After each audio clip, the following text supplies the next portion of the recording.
2022. Los efectos de la pandemia.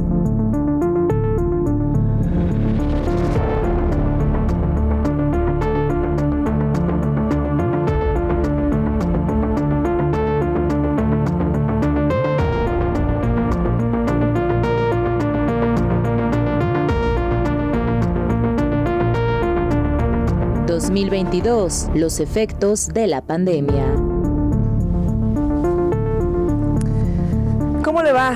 Enorme gusto en saludarle a través de la radio, la televisión de la Universidad de Guadalajara y también a través de todas nuestras plataformas en este programa especial, Los efectos de la pandemia, que han preparado para usted nuestras compañeras y compañeros de edición, redacción y producción. Soy Josefina Real. Comenzamos. Terminó 2021 y con ello en descenso el número de muertos por COVID-19. Los indicadores de salud, que por 2 años mantuvieron en vilo a la comunidad internacional, iniciaron un notable descenso y la economía comenzó a estabilizarse. No obstante, la inseguridad y la violencia dieron un sello muy particular a otro año teñido en rojo. Termina 2022 y a través de estas 2 horas le compartiremos un resumen de los hechos más relevantes que marcaron a Jalisco a escala local, nacional e internacional, y comenzamos con el primer mes de este año. Debido al incremento en los casos de COVID-19, la Universidad de Guadalajara determinó aplazar el regreso a las clases presenciales hasta febrero. Eso abrió un nuevo frente con el gobierno de Jalisco, pues el gobernador aseguró que la UDG no estaba haciendo su trabajo. Los contagios por COVID se duplicaron en la última semana del año y la variante Omicron comenzó a generar alerta, pues se trata de una cepa más contagiosa pero menos grave. En enero también comenzó operaciones Mi Macroperiférico o Peribús, con 42 estaciones y un costo de casi 9,000 millones de pesos. Durante su inauguración se registró una manifestación que terminó en jaloneos y empujones entre estudiantes y policías. La Federación de Estudiantes Universitarios protestó para evidenciar que el servicio no llega hasta Tonalá. El gobernador se pronunció al respecto y les dijo a los estudiantes que ya podían ir por su lonche.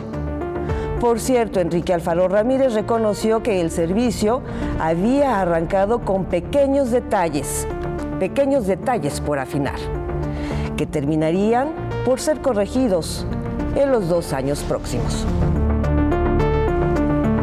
Otro evento que causó revuelo en el primer mes del año fue la sanción que impuso el Tribunal Electoral Federal al cardenal emérito Juan Sandoval Íñiguez por haberse entrometido en las elecciones de junio de 2021 y con sus comentarios en redes sociales motivara una histórica anulación de la contienda en el municipio de San Pedro Tlaquepaque.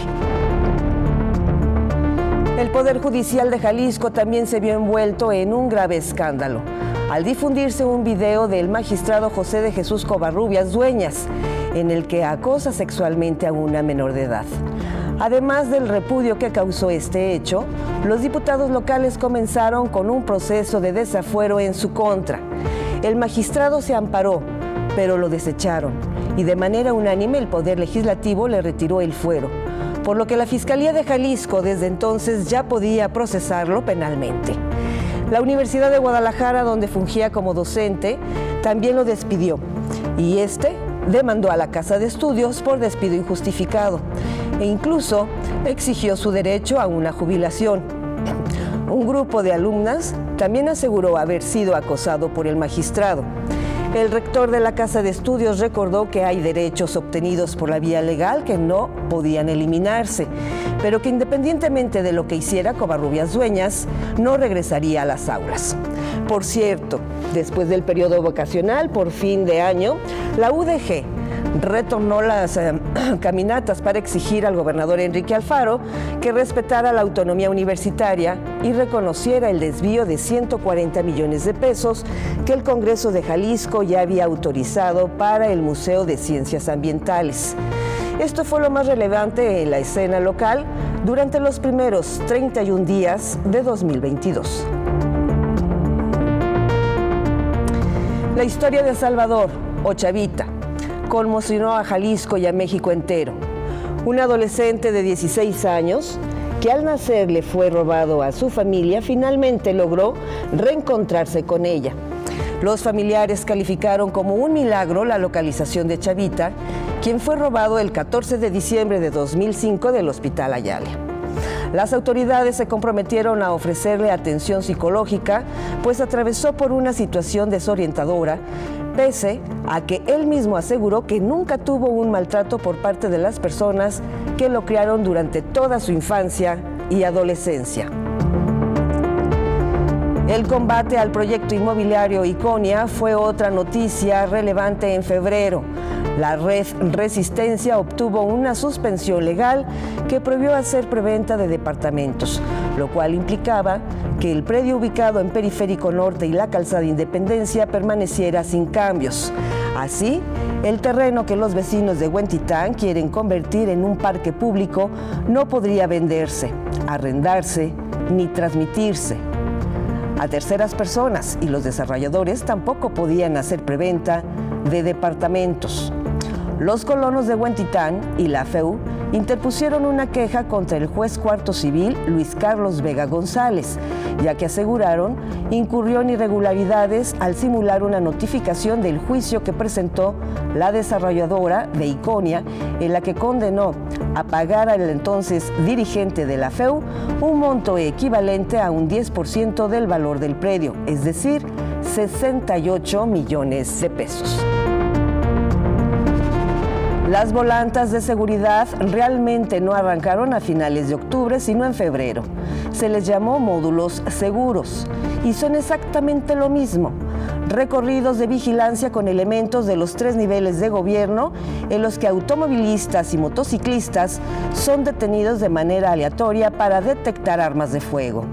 Entonces, se prometió que cada oficial llevaría consigo una cámara corporal para documentar la revisión, por lo que estos dispositivos no iban a vulnerar las garantías individuales de los automovilistas. En ese entonces, las volantas patrullarían por colonias de Oriente como Blatos o Santa Cecilia, colonias del sur como Miravalle y colonias del poniente como Providencia, e incluso el corredor de la avenida López Mateos. En el segundo mes del año, el piloto Sergio Checo Pérez fue nombrado embajador de Jalisco ante el mundo. El problema con esta condecoración fue que el gobierno de Jalisco le dio 25 millones de pesos para que el nombre de Jalisco estuviera plasmado en su casco, un monto superior a lo que destinó para 26 dependencias y 189 programas en el presupuesto 2022. Entre ellos, el apoyo económico para las hijas e hijos de mujeres víctimas de feminicidio, que tiene solo 10 millones de pesos. Esos 25 millones salieron de 4 instituciones. La Secretaría de Turismo puso 13 millones de pesos, el Fideicomiso de Turismo de la Zona Metropolitana 3.5 millones, el Ayuntamiento de Guadalajara 2.5 millones y el Fideicomiso de Promoción Turística de Puerto Vallarta 6 millones de pesos. La Universidad de Guadalajara también regresó a clases presenciales, aunque con las medidas sanitarias para prevenir contagios de COVID.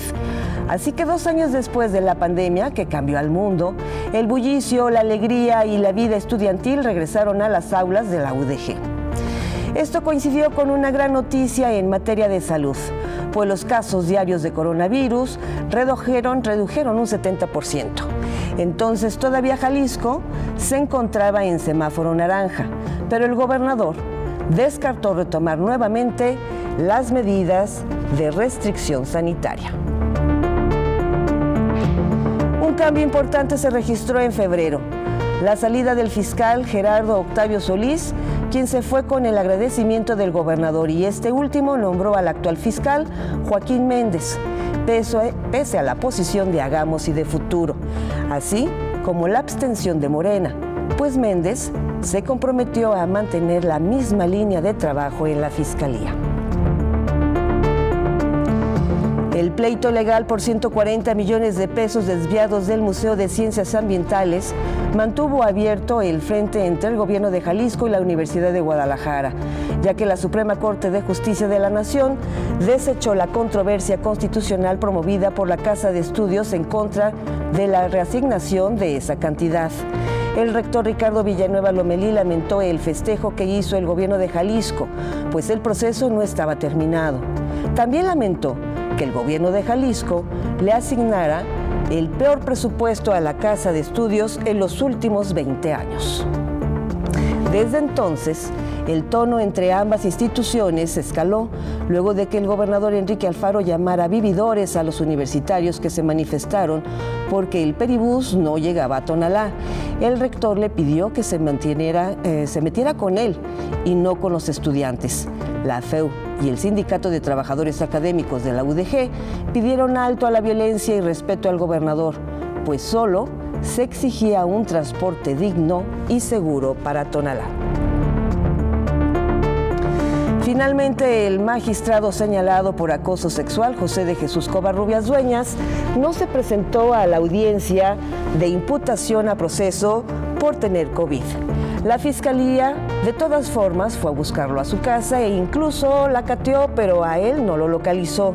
Luego dictó una orden de comparecencia y una ficha roja por parte de la Interpol para evitar que saliera del país. Después de esto, el magistrado desapareció, pues hasta la fecha no se ha sabido absolutamente nada de él.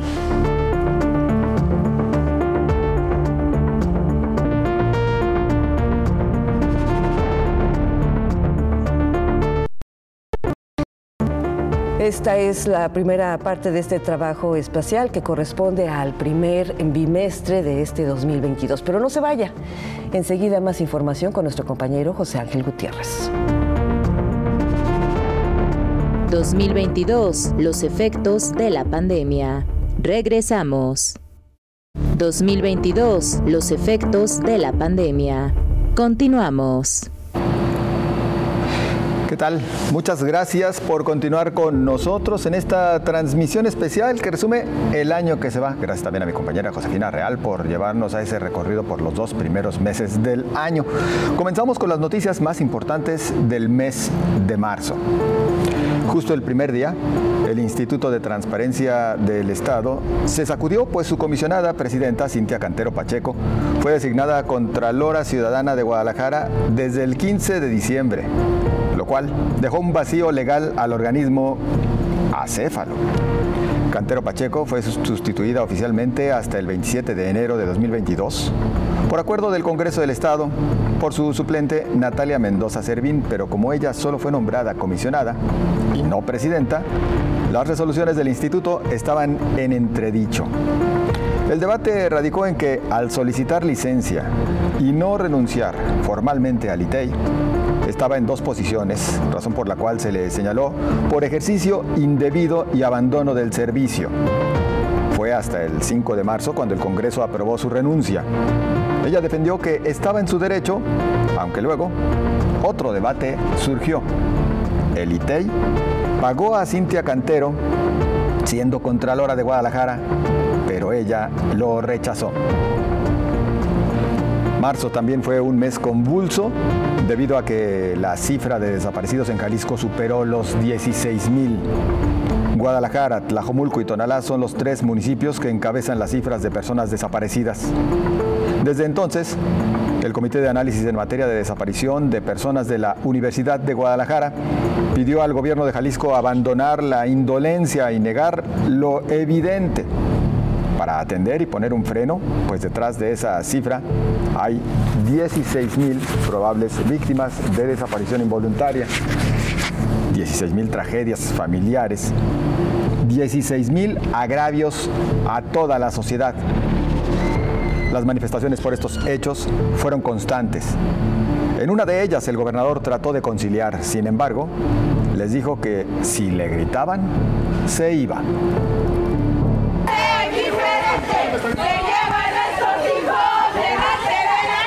Si quieren, platicamos y A ver, pues, ¿qué me platican?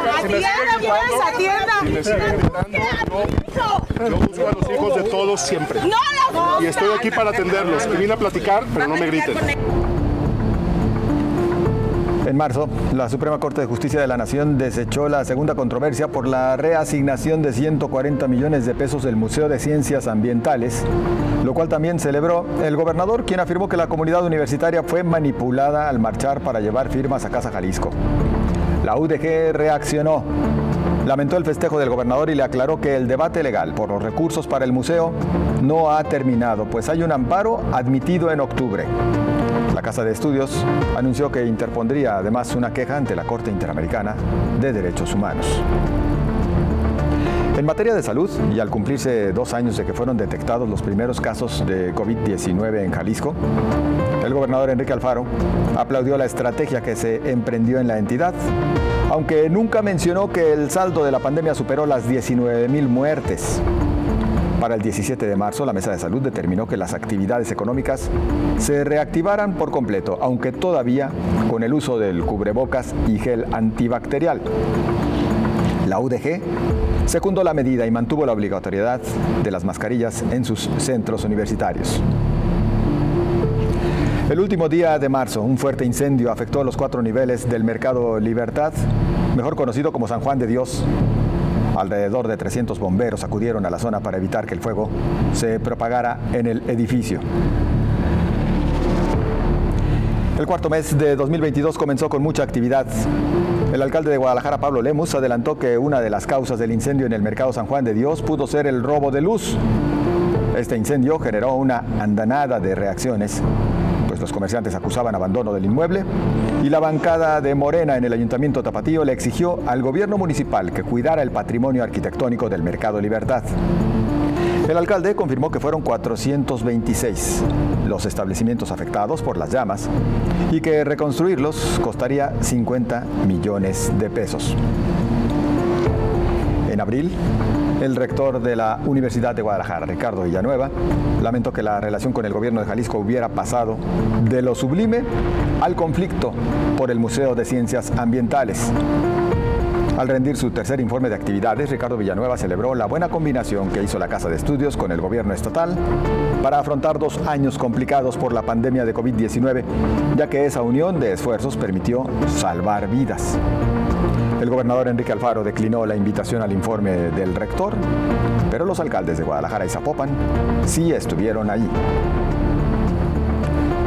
Las alcancías rateras también salieron a relucir cuando el sistema del tren eléctrico urbano Citeur confirmó que de 50 centavos en 50 centavos, el monto que no entregan a manera de cambio había alcanzado los 19.1 millones de pesos.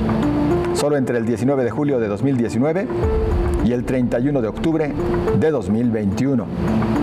Afirmó que esa cantidad no se utiliza para pagos del Citeur ni para pagar al concesionario del sistema de peaje, sino que permanecen depositados en las cuentas concentradoras a la espera de instrucción de una instancia competente para darles un destino.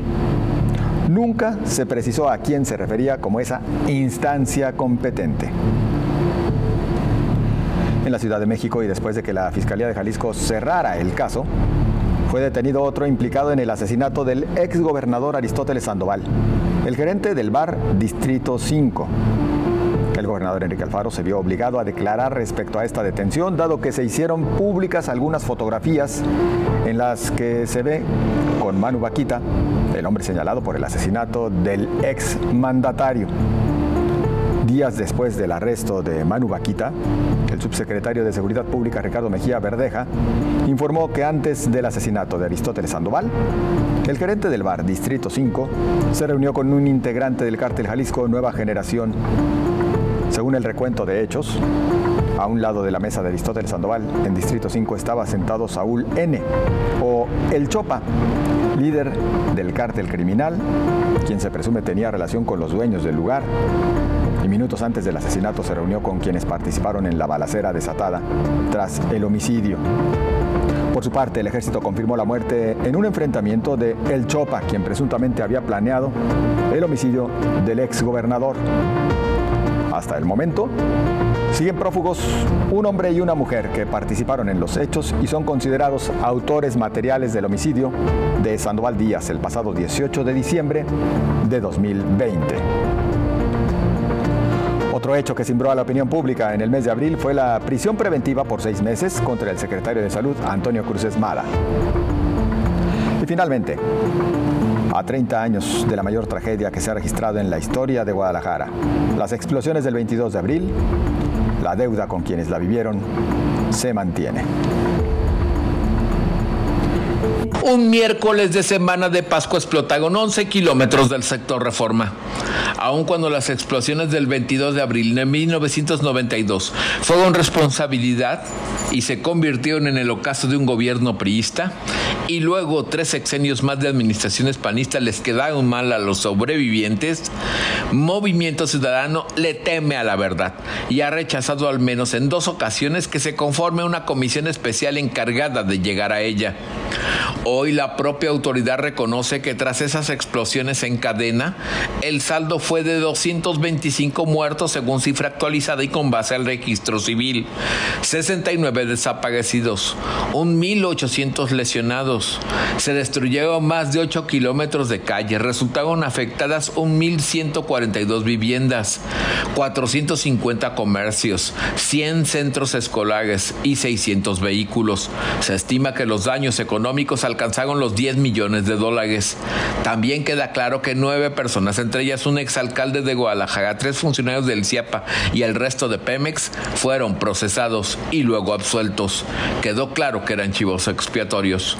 Hoy sabemos que las explosiones se debieron al derrame de gasolina del poliducto Salamanca-Guadalajara en la colonia Álamo Industrial. El flujo de gasolina llegó al colector de aguas residuales en el que se acumularon vapores inflamables, pero no pudieron dispersarse debido a las obras de construcción de un sifón por debajo de la calzada Independencia. Eso provocó un sello hidráulico y posteriormente la gasolina encontró un punto de ignición, iniciando así la serie de explosiones, revela un documento del gobierno federal. Y aunque nos queda claro que Pemex fue el responsable, aquí no ha habido ni siquiera una propuesta de una disculpa pública, ya no digamos de una indemnización a los sobrevivientes. La Comisión Estatal de Derechos Humanos de Jalisco el 11 de diciembre del 2000 emitió una primera recomendación, la 16/2000, y luego en el 2020 un documento de 32 páginas en donde concluyó que acorde a la gravedad de los hechos era necesaria la conformación de la Comisión de la Verdad y Justicia para las víctimas de las explosiones del 22 de abril.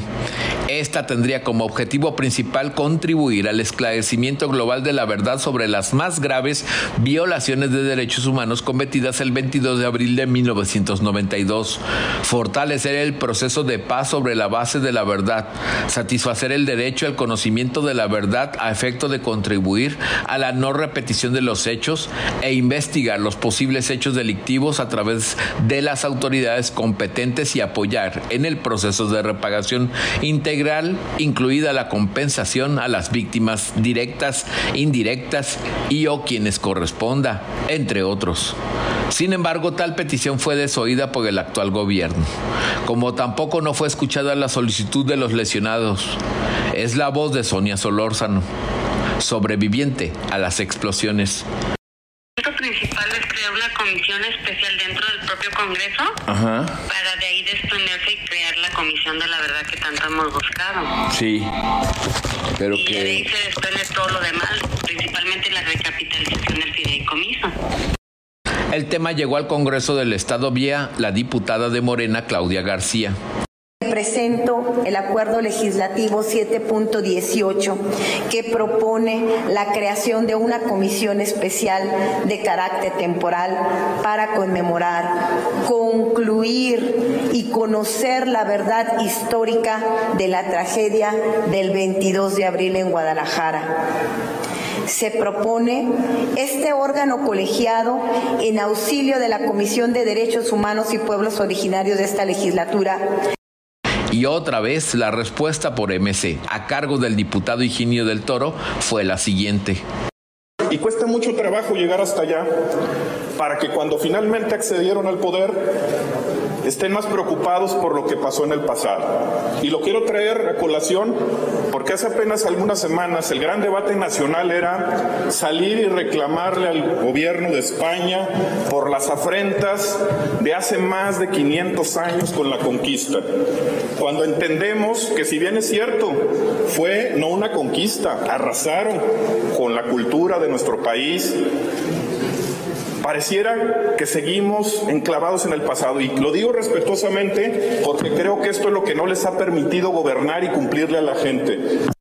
Todavía los lesionados, que no podían entender esas palabras, buscaron al coordinador de la fracción de MC, Gerardo Quirino Velázquez, y por WhatsApp les respondió que asumía los argumentos de su diputado. Nunca les dio la cara. Aquí el documento. Para Sonia Solórzano, después de 30 años, le queda muy claro por qué es esta negativa.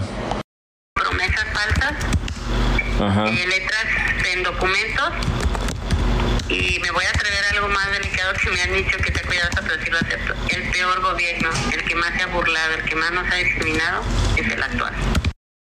3 décadas después, queda claro que unos la provocaron, otros la solaparon y revictimizaron a las y los sobrevivientes, pero sobre todo, hoy unos más pretenden convertirse en los encargados de sepultar la peor tragedia de la ciudad. UDG-TV, Canal 44, Víctor Manuel Chávez Ogazón. Hemos recorrido los primeros 4 meses de este 2022, un año bastante agitado, pero le invito a quedarse con nosotros, pues en unos minutos nuestra compañera Sonia Serrano le estará presentando a usted lo más importante registrado en los meses de mayo y junio. 2022, los efectos de la pandemia. Regresamos. 2022, los efectos de la pandemia. Continuamos. Muchas gracias por mantenerse en sintonía con nosotros en esta transmisión especial sobre lo que sucedió en este año que se va. Y vamos precisamente a lo que ocurrió durante el mes de mayo. Tras 2 años de pandemia y miles de víctimas por COVID-19, Jalisco puso fin al uso obligatorio de cubrebocas. Recordemos este mensaje del gobernador Enrique Alfaro. Tomado la decisión de que quede eliminada la obligatoriedad del uso del cubrebocas en nuestro estado, que hemos tomado la decisión en la Mesa de Salud que el cubrebocas solo tendrá que usarse de manera obligatoria en el transporte público y en la infraestructura de salud de nuestro estado, particularmente en los hospitales. Estamos también recomendando a la gente que tenga síntomas de algún tipo de enfermedad respiratoria que lo use, que no se descuiden. Y por supuesto, la decisión que se está tomando implica que ya no es obligatorio usarlo en espacios abiertos, tampoco en las escuelas, donde ha habido una demanda insistente que ahora con la temporada de calor ha sido una carga enorme para nuestras niñas y niños el usar el cubrebocas. La realidad es que los números nos hablan de que estamos bien, de que hemos avanzado y que se ha podido controlar la pandemia en nuestro estado. Tenemos hoy 59 casos por día en promedio, cuando durante los últimos 2 años tuvimos 819 casos por día. Tenemos el nivel más bajo de hospitalización. Al día de hoy tenemos solo 21 personas hospitalizadas y durante el mes de abril tuvimos solamente 19 defunciones, que se representan el nivel más bajo por mes desde abril del 2020. Por su parte, la Universidad de Guadalajara también se ciñó a la medida y ante la recomendación de la Sala de Situación estableció que el uso de cubrebocas era voluntario. Y en mayo, la comunidad universitaria se unió y en una megamarcha le exigió al gobierno del estado respetar su autonomía. Ante esta multitudinaria protesta, el gobernador respondió que la UDG quiere desestabilizar al estado e incluso la comparó con sus mítines de campaña. El partido Hagamos reaccionó y aseguró que su interés es callar a la universidad porque le molesta la crítica que hacen los expertos de la Casa de Estudios. Por su parte, el alcalde de Zapopan, Juan José Frangé, apeló al diálogo para cerrar el conflicto. Esto después de que el gobierno de Jalisco publicó un desplegado contra la Universidad de Guadalajara y que además firmaban los titulares de los 3 poderes, lo que causó severas críticas al entonces presidente de la mesa directiva del Congreso, José María Martínez, pues no consultó al resto de los diputados para hacerlo. Horas antes de la megamarcha, el gobernador anunció una gira por 2 regiones del estado. La tensión entre el Ejecutivo Estatal y la Universidad de Guadalajara escaló en proporción a tal nivel que 2 grupos de jóvenes se manifestaron a las puertas de las casas del rector Ricardo Villanueva y del exrector Raúl Padilla López, hecho del cual se deslindó el gobernador. Y en tanto ambos grupos se hallaban confrontados, nuestra realidad en materia de inseguridad seguía sacudiéndonos. Bloqueos, 3 muertos y mucho miedo dejó un tiroteo en la cabecera de Mazamitla debido a que 2 grupos del crimen organizado se enfrentaron a balazos y bloquearon carreteras. Horas después, el gobernador dijo que el municipio estaba en calma. En una entrevista posterior, el alcalde de Tamazula, Everardo Gutiérrez, aseguró que los municipios de esa región se ven desbordados y hasta indefensos ante los embates del crimen organizado. Días después se registraron nuevos enfrentamientos en Mazamitla y Agualica. En ambos hechos, civiles atacaron a las autoridades. Las alertas encendidas en el pueblo mágico obligaron a las autoridades federales a aumentar la presencia en la zona y en uno de sus operativos desmantelaron un campo de entrenamiento del crimen organizado. 8 personas fueron detenidas. El alcalde, Jorge Magaña, aseguró que eso normalizó la situación en su municipio, pero al mismo tiempo reconoció que pasarían al menos 2 meses para que los visitantes confiaran en Mazamitla como un destino atractivo.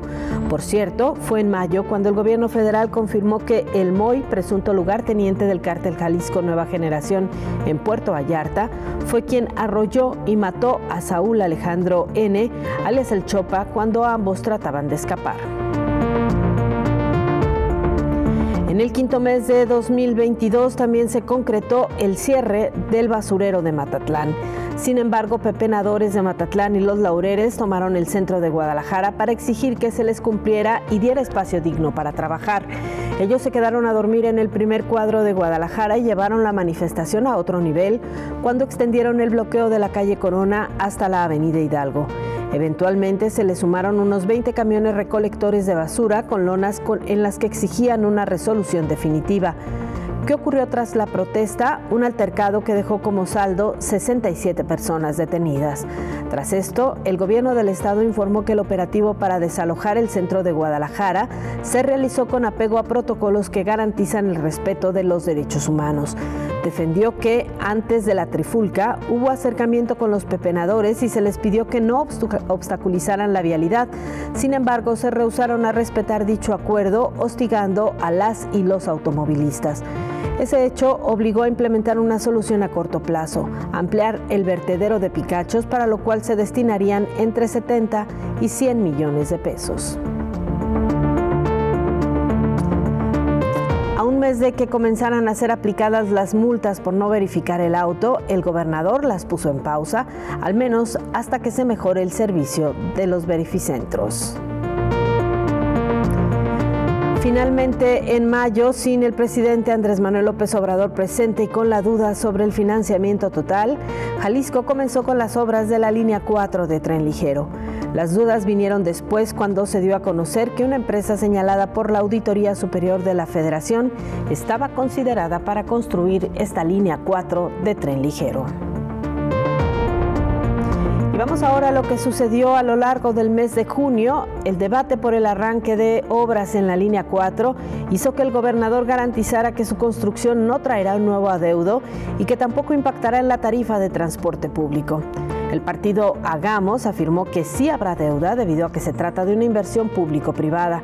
Incluso el extitular del Instituto de Movilidad, Mario Córdoba España, aseguró que la línea 4 favorece al sector inmobiliario en Tlajomulco. Pese a las críticas, la coinversión por este proyecto y por la ampliación de la planta de tratamiento de El Ahogado fue una solicitud que hizo el gobernador y el Congreso del Estado ya adelantaba que sí se iba a aprobar. En materia de seguridad, la Comisión Estatal de Derechos Humanos Jalisco lamentó que el estado sea una tierra de fosas y desaparecidos. Y mientras esto ocurría, agentes de policía fueron captados mientras retiraban las fichas de desaparecidos que los colectivos habían pegado en postes y volardos. Las protestas frente a Casa Jalisco y Palacio de Gobierno no cesaron. Y tras ser ignorados por el gobernador, familiares de desaparecidos durmieron en el centro de Guadalajara. Tras ser evidenciados por retirar las fichas de búsqueda, el secretario de Seguridad aseguró que estas eran propaganda y que por eso sus oficiales las retiraron. El gobernador remató que no es grave retirarlas y la Comisión Estatal de Derechos Humanos inició una investigación al respecto. Finalmente, luego de 3 años de críticas y cuestionamientos, Francely Hernández salió de la Comisión Estatal de Búsqueda. También en junio, el exalcalde de Tototlán, Sergio N., fue inhabilitado por 2 años ante una denuncia de acoso sexual y después fue vinculado a proceso. Además, se cumplieron 2 años del halconazo en donde elementos de la Fiscalía Estatal privaron de la libertad a jóvenes al intentar manifestarse por la muerte de Giovanni López a manos de policías de Ixtlahuacán de los Membrillos. Y el saldo hasta hoy es de solo un mando sentenciado a 3 meses de prisión. Por cierto, fue en junio cuando el cardenal de Guadalajara, Francisco Robles Ortega, aseguró que fue retenido por un grupo del crimen organizado en las carreteras de Jalisco. El gobernador lo desmintió. Lo anterior ocurrió el mismo mes en el que el ITESO confirmara que hay inseguridad en el norte de Jalisco y de que se viera obligado a retirar por aire a sus alumnos ante amenazas del crimen organizado. Una vez que estos hechos se difundieron, los habitantes del norte de Jalisco reconocieron que la crisis de inseguridad afecta incluso su alimentación, pues temen viajar para surtir sus artículos de primera necesidad. Junio también estuvo repleto de hechos de inseguridad. El titular de la policía de Tizapán el Alto fue asesinado. Se registró un nuevo tiroteo en el municipio de Teocaltiche que duró más de 30 minutos, en el cual se aseguró un vehículo artesanal blindado. Encarnación de Día registró otra balacera contra agentes de la Policía Investigadora y otra agresión a balazos ocurrió en el cruce de las avenidas Guadalupe y Periférico. Además, en El Salto ocurrió otra balacera que dejó 4 policías muertos y 8 delincuentes abatidos. El sexto mes de 2022 también registró un nuevo refuerzo de seguridad en el municipio de Tizapán el Alto, luego de que se difundiera un video con decenas de vehículos y hombres armados que habían anunciado su llegada a la localidad. 3 años después de su arresto y a unos días de que se celebrara el inicio del juicio en su contra, el líder de la Iglesia de la Luz del Mundo, Nazón Joaquín, se declaró culpable el 3 de junio por los cargos de abuso sexual que pesan en su contra. Las autoridades norteamericanas pedían cadena perpetua para el líder religioso, pero la condena quedó en 16 años con 8 meses y le restaron los 3 años que ya lleva tras las rejas. Junio también llegaron las lluvias y, como regularmente ocurre, estas convirtieron en ríos las principales avenidas de Guadalajara. Una zona en construcción muy cercana a la línea 3 de tren ligero en Zapopan encendió alertas entre usuarios y autoridades. En un hecho sin precedentes y con 11 votos a favor y 2 abstenciones, el Consejo Consultivo del Instituto de Transparencia del Estado se autoexcluyó de votar para elegir a su propia presidente. Y en temas de salud, autoridades sanitarias confirmaron el primer caso de viruela del mono en Jalisco. Fue un turista estadounidense que visitó Puerto Vallarta. Pese a eso, se descartó blindar los aeropuertos de Jalisco, aunque la Secretaría de Salud sí implementó un cerco sanitario. Días después, el turista escapó del hospital y antes de cerrar el mes ya eran 9 los pacientes con esta enfermedad.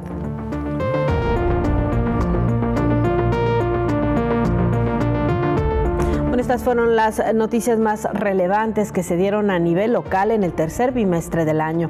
Lo invito a que acompañe ahora a Víctor Magaña en la continuación de este programa especial de lo ocurrido durante 2022. 2022, los efectos de la pandemia. Regresamos. 2022, los efectos de la pandemia. Continuamos. ¿Cómo le va? Yo soy Víctor Magaña. Continuamos con este recuento de fin de año. Ahora les comparto las noticias más relevantes de los meses de julio y agosto. Sin duda, la noticia que más nos sacudió en julio fue la muerte de Luz Raquel Padilla, quien fue quemada en un parque de la colonia Arcos de Zapopan el día 16 de ese mes. 3 días en terapia intensiva después, las quemaduras le costaron la vida. En mayo, Luz Raquel había publicado fotografías con amenazas que alguien escribió en el edificio donde vivía. Un día después de su muerte, el gobernador confirmó que tenía medidas de protección vigentes y una carpeta judicializada, pero nada fue suficiente ante una atrocidad así. Tras días de críticas a nivel nacional, Enrique Alfaro lamentó la muerte de la joven madre, quien dejó en la orfandad a un adolescente con autismo y presumió que Jalisco se encuentra por debajo de la media nacional en feminicidios. El gobierno de Zapopan hizo públicos una serie de compromisos con la familia de Luz Raquel, como dar atención a su hijo en el DIF municipal, aunque la familia denunció que el mismo DIF se había rehusado a darle atención. El Comité de América Latina y el Caribe para la Defensa de los Derechos Humanos de las Mujeres, el CLADEM, externó su profunda indignación ante el feminicidio de Luz Raquel. Uno de sus vecinos y el principal sospechoso de la agresión se presentó por voluntad propia ante la policía de Zapopan y ésta lo entregó a la fiscalía. Su madre le pidió que lo hiciera, pues había recibido cientos de amenazas de muerte. Ante la presión por el esclarecimiento de este hecho, la Fiscalía de Jalisco dio una rueda de prensa en la que revictimizó a Luz Raquel, al asegurar que había pruebas en video de ella comprando alcohol y un encendedor, así como grabaciones en las que se le ve encendiendo algo en el interior de su departamento. Al final, el caso fue turnado a la Fiscalía General de la República, mientras que para el gobernador el hecho revela una descomposición social brutal. Las manifestaciones y la exigencia de justicia no cesaron y hasta el cardenal de Guadalajara se pronunció para exigir a las autoridades que hagan su trabajo y frenen la violencia y las desapariciones. En otros temas, tras revelarse que había retenes del crimen organizado instalados en las carreteras de Jalisco, el gobernador tronó contra los medios de comunicación. Yo respeto lo que ustedes hagan, yo no voy a seguir en esa lógica de quienes quieren seguir lastimando a Jalisco. Háganlo ustedes. Eso es justo lo que ustedes deberían de pensar. Y más un periódico como El Informador debería de pensar en el daño que le hacen a Jalisco difundiendo mentiras así.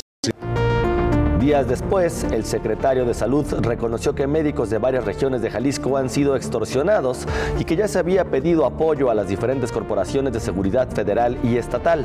Eventualmente se confirmó que sí se registran retenes en la zona norte de Jalisco. En julio, un juez suspendió el segundo intento del Congreso para seleccionar a la presidenta del ITEI. La comisionada interina del instituto, Natalia Mendoza, pidió que se tomara en cuenta al Consejo Consultivo del ITEI. La selección en el ITEI siempre estuvo envuelta en el escándalo y bajo señalamientos de imposición de cuotas o simulación por parte del Congreso de Jalisco. Incluso el Consejo Consultivo del ITEI lamentó el proceso, pues se había ordenado su suspensión debido a amparos, por lo que consideró incorrecto que se haya continuado con este y lamentó que el Congreso no haya escuchado y tomado en cuenta las observaciones del órgano que legalmente está facultado por la Ley de Transparencia para participar en el proceso de elección. Aislinn Ramos, a quien el Congreso de Jalisco perfilaba para ocupar la presidencia del ITEI, al final se retiró de la contienda, aunque afirmó que concursaría en otras convocatorias. Pero eso no fue todo. A pesar de estar impedida por ley, en julio el Congreso nombró presidente de la Comisión Estatal de los Derechos Humanos Jalisco a Luz del Carmen Godínez González, quien era funcionaria de Guadalajara. Su designación encendió alertas en el Observatorio Ciudadano Colectivo, que consideró que el Congreso del Estado también vició el proceso de selección de este organismo. Otro evento altamente relevante que se registró en julio fue el atentado que sufrió nuestra compañera Susana Carreño, quien fuera atacada con un arma blanca después de hacer unas entrevistas en Puerto Vallarta. La periodista fue chocada intencionalmente y cuando bajó de su auto, dos personas a bordo de una motocicleta la abordaron, amenazaron a su acompañante y a ella la agredieron. Luego huyeron. Apenas unos minutos después de darse a conocer la noticia, el gobernador Enrique Alfaro anticipó la conclusión del hecho y aseguró que se trataba de un robo.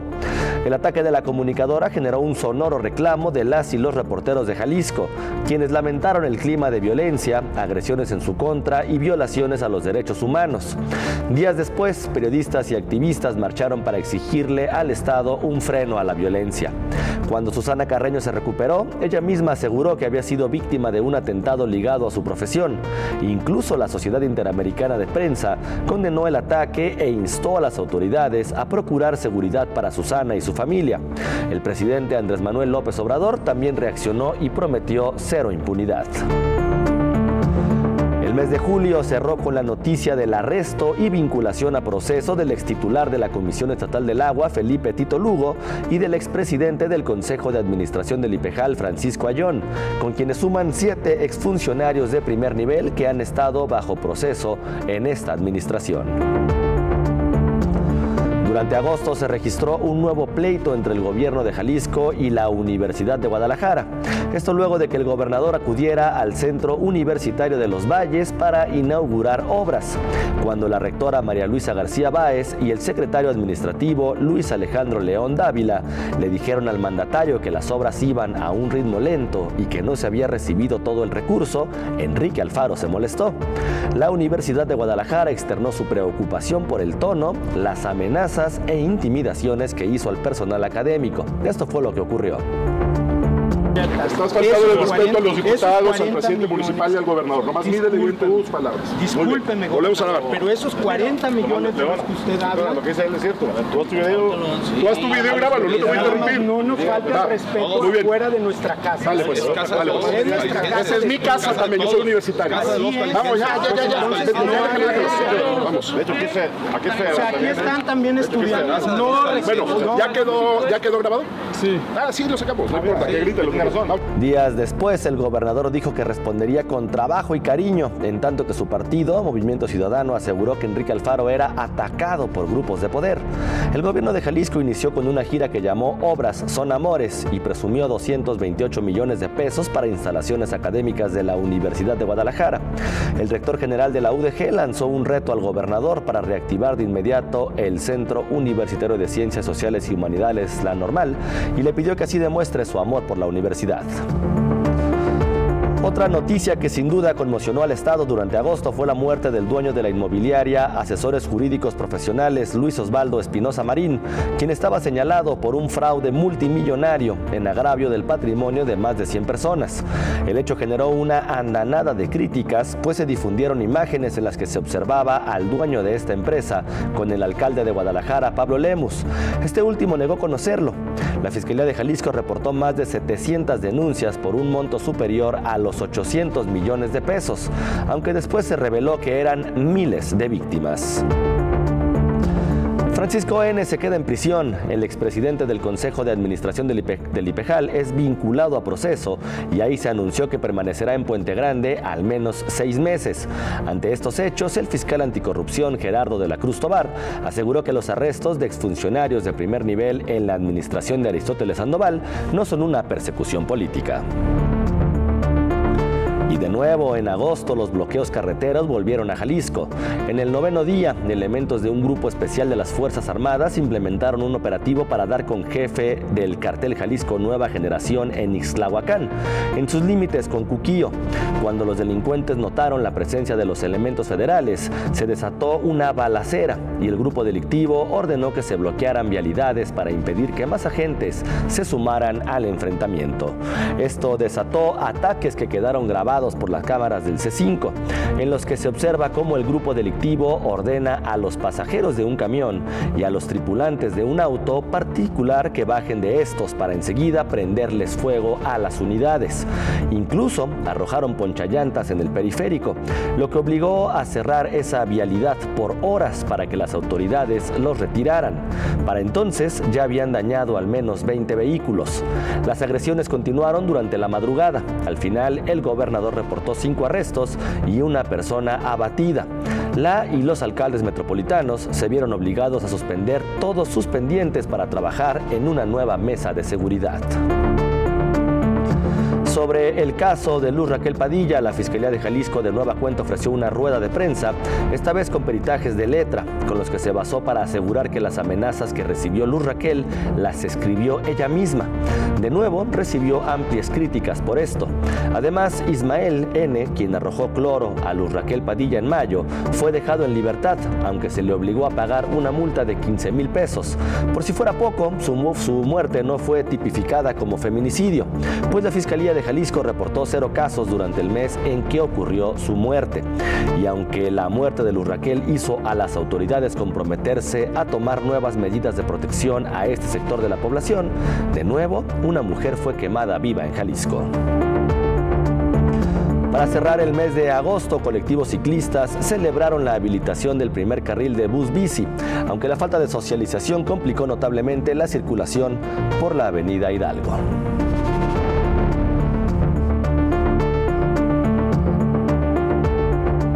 Bueno, y con esto hemos llegado ya al cuarto bimestre de 2022. Lo invito a que se quede en el próximo bloque de este programa especial, donde mi compañera Belén Zapata le compartirá lo más relevante de septiembre y octubre. 2022, los efectos de la pandemia. Regresamos.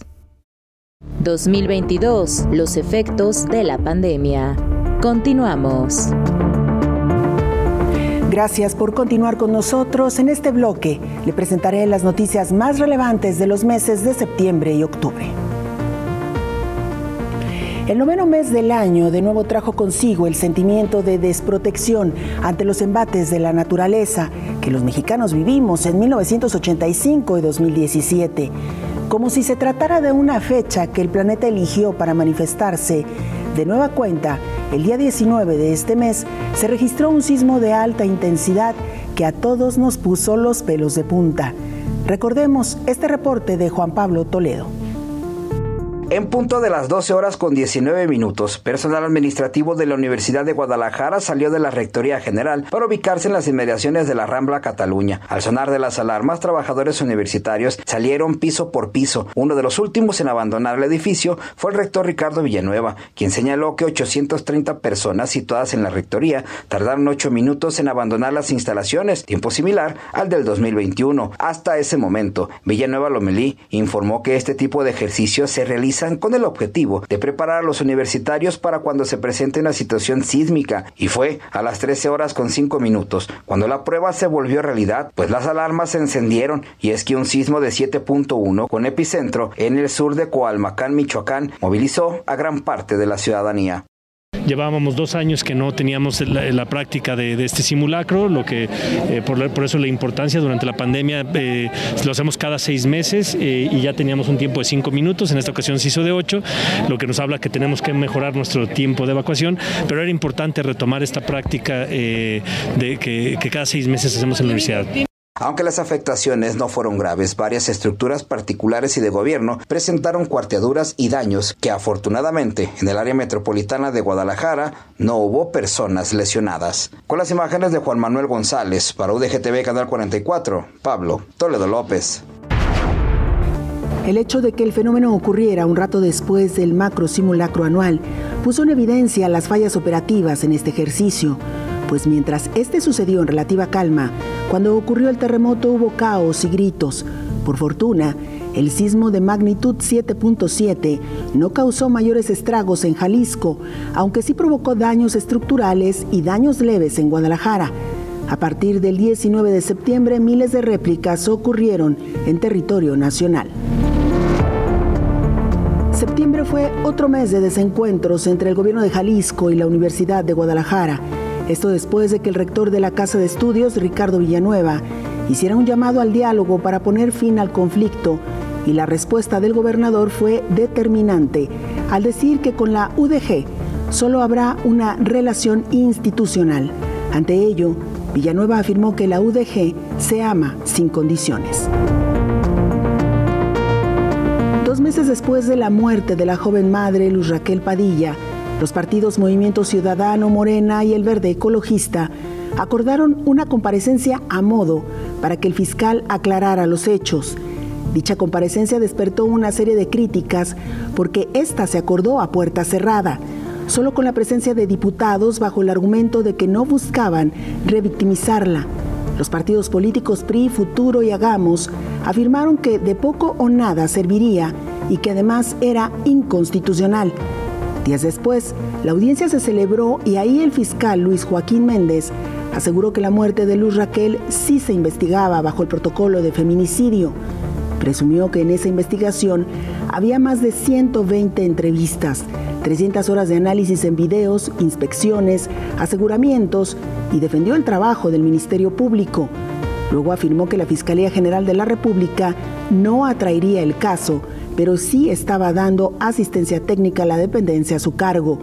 Las diputadas de Morena, PRI, Hagamos, PAN y Futuro aseguraron que la comparecencia fue decepcionante y una simulación. Otro hecho que generó debate fue el anuncio de la instalación del evento privado Calaverandia en el Parque Metropolitano, lo que despertó una gran cantidad de críticas por parte de los vecinos de la zona.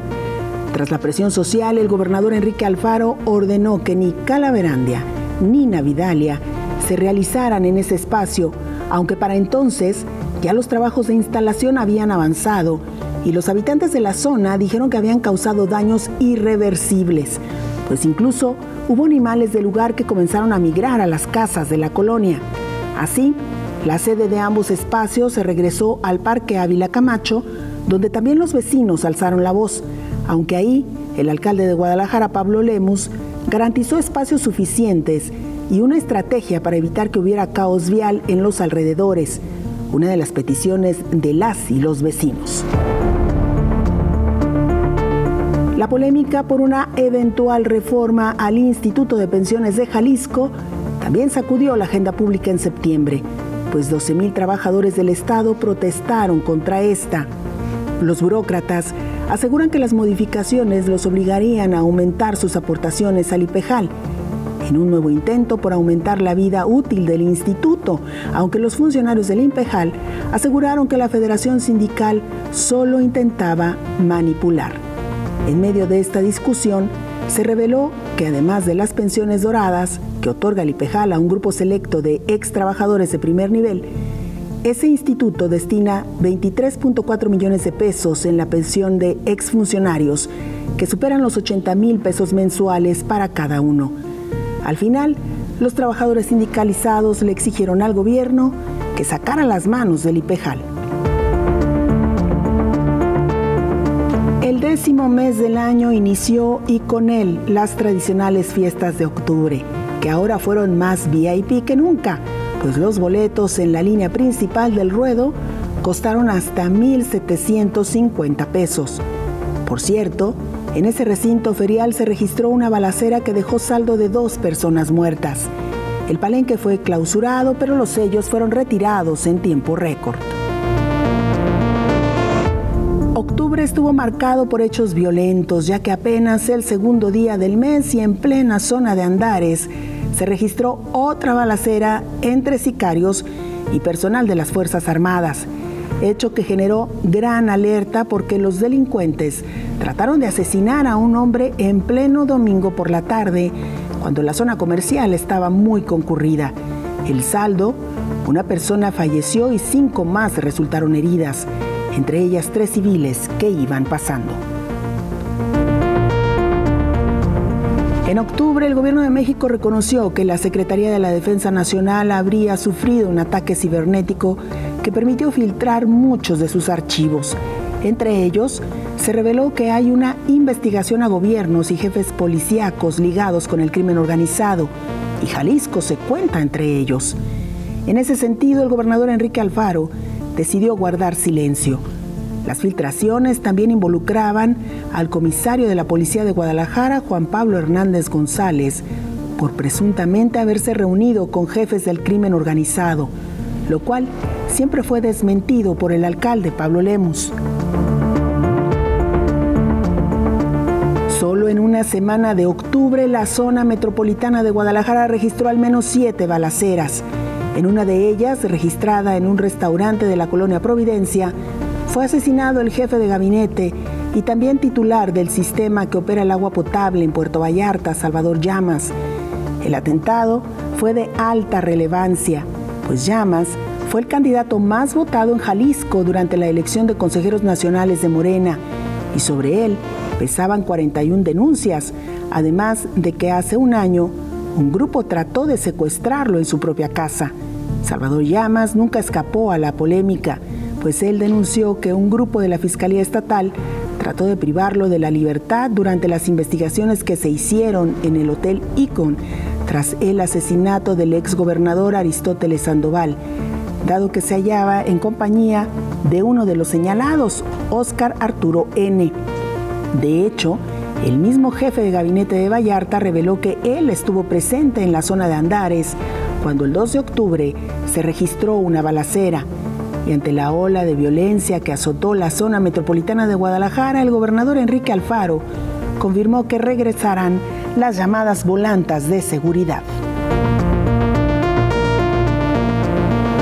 En materia penal, el exsecretario de Salud, Antonio C., fue sentenciado a 9 años en prisión e inhabilitado del servicio público.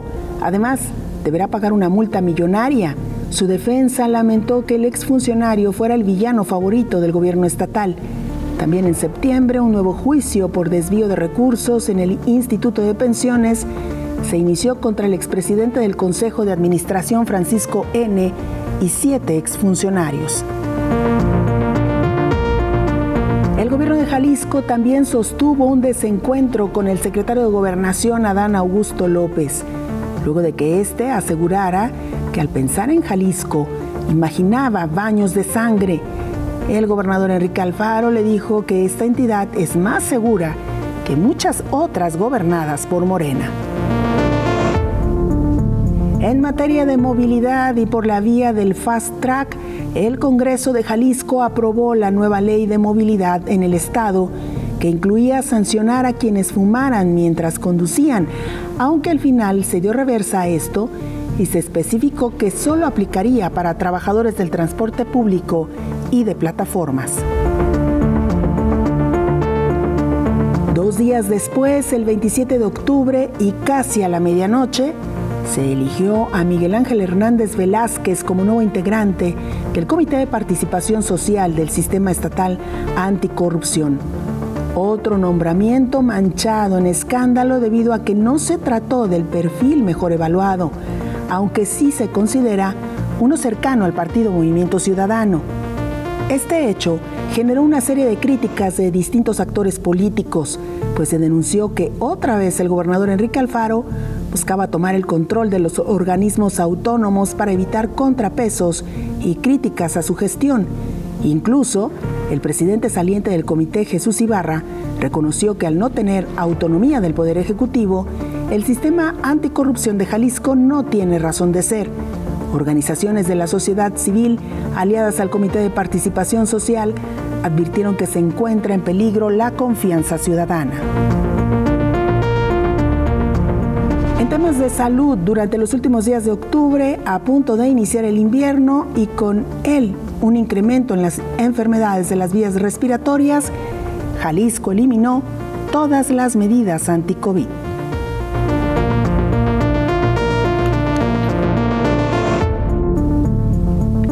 Hasta aquí los acontecimientos más relevantes de los meses de septiembre y octubre.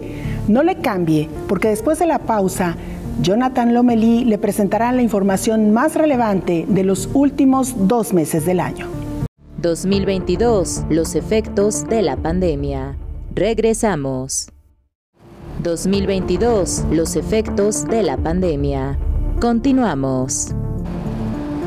Le agradezco que continúe en este espacio informativo. Yo soy Jonathan Lomelí y en este último bloque de las noticias que trascendieron el 2022 voy a compartirle toda la información relevante. A finales de octubre y principios de noviembre comenzaron los patrullajes mixtos en corredores comerciales. Esto después de que hubo una serie de eventos de inseguridad en zona de alta concentración de personas. Sin embargo, el gobernador Enrique Alfaro decidió reservar los resultados de estos operativos, argumentando razones de seguridad. Y hablando de seguridad, la primera semana de noviembre registró un récord de desapariciones, pues se sumaron 38 y solo 8 volvieron a casa. Por estos hechos, el rector de la UDG reprobó al gobierno del estado en materia de seguridad. Sin embargo, el gobernador aseguró que 9 de cada 10 desaparecidos en Jalisco se van por cuenta propia, pero la estridencia es grande. Luego, en un informe especial que hizo específicamente para abordar los temas de seguridad, aseguró que no se va a volver a entregar al gobierno a los delincuentes en referencia a su predecesor, el fallecido Aristóteles Sandoval. La La Federación de Estudiantes Universitarios hizo historia. Con más de 20,000 votos de diferencia sobre su más cercano competidor, la candidata de la corriente Proyecto U, Zoe García, se convirtió en la primera mujer que preside este organismo estudiantil.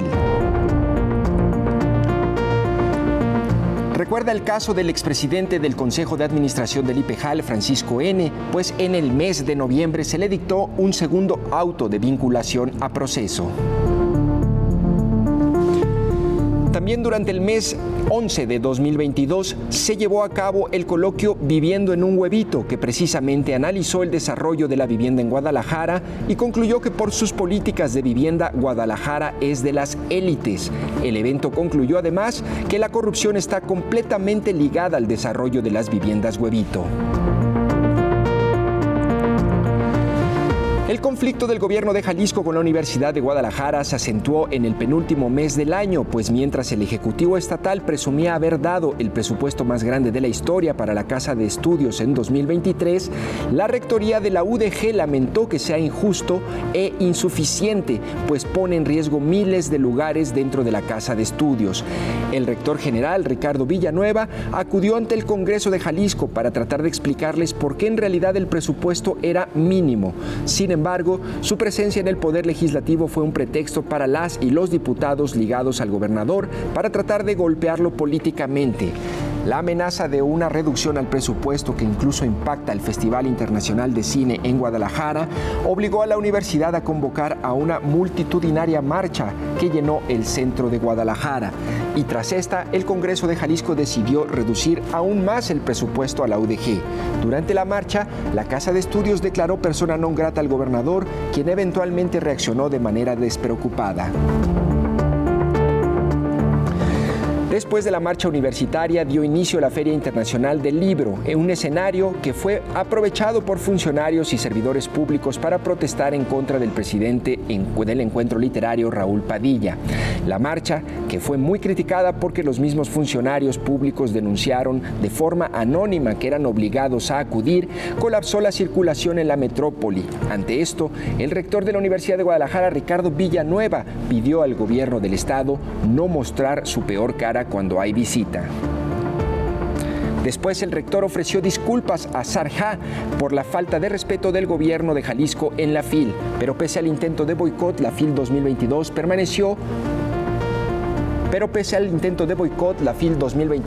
permitió cosechar un convenio entre la UDG y la Universidad de Sarja, por lo que ahora ambas van por intercambios académicos, científicos y culturales. La Feria Internacional del Libro también permitió hacer evidente una importante ruptura interna en el partido Movimiento Ciudadano, pues luego de que el gobernador le prohibió a funcionarios afines a él acudir a ella, el alcalde de Guadalajara, Pablo Lemus, afirmó que él sí asistiría porque no es un arrastrado, aunque aclaró que no fue a la inauguración del evento para no politizarlo. Luego de estas declaraciones del alcalde, la dirigencia estatal del partido alzó la voz para criticarlo y afirmar que ya no le quieren en la contienda de 2024. Pero muy lejos de los pleitos políticos, la edición 2022 de TV Morfosis también llegó en noviembre y en ella se discutieron los nuevos retos de los medios de comunicación ante el cambio tecnológico y una audiencia social más exigente. A finales de mes, la Asamblea del Premio Jalisco de Periodismo determinó otorgar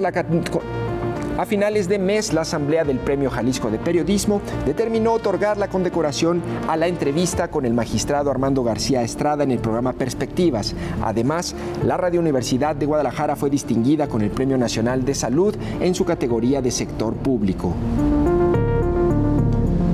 Por otra parte, en noviembre, el gobernador Enrique Alfaro presentó su cuarto informe de actividades. Lo hizo en medio de protestas y sin dar un solo espacio a la autocrítica. En 2 horas con 25 minutos, el gobernador destacó avances en al menos 14 temas y aseguró que Jalisco tiene rumbo,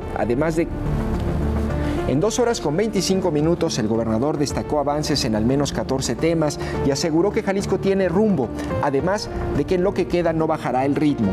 resaltó logros en seguridad, infraestructura, obra pública, salud, educación, movilidad, transporte público, abasto de agua, desarrollo económico, deuda pública, cultura, deporte, campo, generación de empleos y atracción de inversiones. Terminó insistiendo en que a pesar de las personas que quieren que le vaya mal a Jalisco, él seguirá trabajando y en los 2 años que restan no bajará el ritmo. Durante su informe, el rector de la Universidad de Guadalajara, Ricardo Villanueva, salió molesto del sitio después de que éste asegurara que no habría un solo peso para el Museo de Ciencias Ambientales. Villanueva aseguró que se burla de la división de poderes. Diciembre inició con un pleito interno en Movimiento Ciudadano, esto luego de que el alcalde de Guadalajara, Pablo Lemos, calificara como arrastrados a los funcionarios públicos que acudieron a la manifestación contra la FIL a finales de noviembre. Esta declaración le acarreó un sinnúmero de críticas de la cúpula interna del Partido Naranja, lo cual obligó a matizar que no habías calificado como arrastrados a los militantes y a quienes marcharon, sino a los funcionarios de primer nivel, específicamente al coordinador estatal de MC, Manuel Romo, y al secretario de Asistencia Social, Alberto Esquer. El gobernador se vio obligado a reaccionar ante esta situación. Aseguró que lo divierten los pleitos internos. Pese a intentos de boicot y protestas, la edición 2022 de la Feria Internacional del Libro de Guadalajara cerró con saldo blanco y una derrama de 700 millones de pesos. Otra muestra de este regreso son los 806,000 visitantes, esa es la estimación que hacemos al final del día de hoy, que este año, al término de la FIL Guadalajara, habrán recorrido sus pasillos y poblado sus salones. Resulta estimulante ver cómo también han regresado las editoriales. Este año contamos con la participación de 2.173 sellos procedentes de 49 países, lo que sin duda es un producto de la recuperación que está teniendo el sector editorial en el mundo y en México. Como dio a conocer la Cámara Nacional de la Industria Editorial Mexicana en el conteo de la feria. También me alegra recordarles que nuestros salones fueron el escenario para 625 lanzamientos editoriales. Tonalá fue noticia durante el último mes del año, pues el gobierno municipal solicitó a la Profepa el cierre definitivo del vertedero de Matatlán y a partir de eso las personas que trabajan como pepenadores de basura comenzaron a manifestarse en contra de esta determinación. Los sellos de clausura fueron levantados y los vecinos de la zona aseguraron que los camiones llenos de basura continuaban entrando, lo cual constituye un delito federal.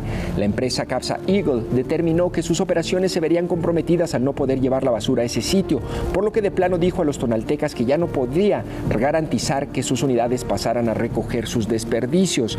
Eso último provocó una seria crisis de basura, pues los habitantes de ese municipio comenzaron a acumular sus desechos en las calles.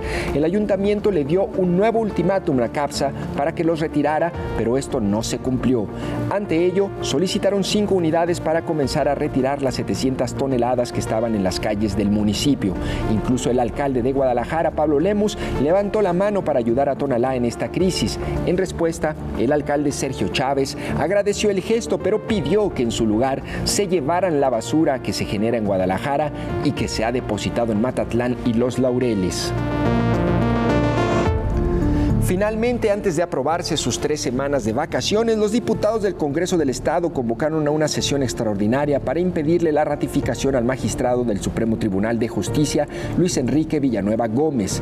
Los diputados de Movimiento Ciudadano, Morena y PAN votaron en contra de ratificarlo, pese a que se trata de uno de los perfiles con mayores resultados dentro del Supremo Tribunal. El propio magistrado compartió que ya se advertía un embate de este tipo, por lo que solicitó un amparo.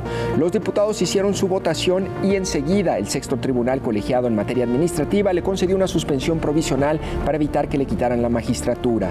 Pese a ello, los diputados avalaron la convocatoria para elegir a su sustituto, así como el de otros 3 más que se retiran por jubilación. Lo hicieron en medio de señalamientos de ilegalidad, de reclamos por el albazo y ante la advertencia de que ya existía una suspensión provisional a favor del magistrado. El coordinador de la bancada de Movimiento Ciudadano, Quirino Velázquez, reconoció que la decisión fue política. El acuerdo se tomó porque el magistrado es parte de la Universidad de Guadalajara. Con este recuento de hechos y de notas cerramos los acontecimientos que marcaron el rumbo de este 2022 en Jalisco. No se vaya, porque al regreso del corte mi compañera Cecilia Saldaña nos presentará los demás acontecimientos que marcaron la historia de México y el mundo en este año que ya se va. 2022, los efectos de la pandemia. Regresamos. 2022, los efectos de la pandemia. Continuamos.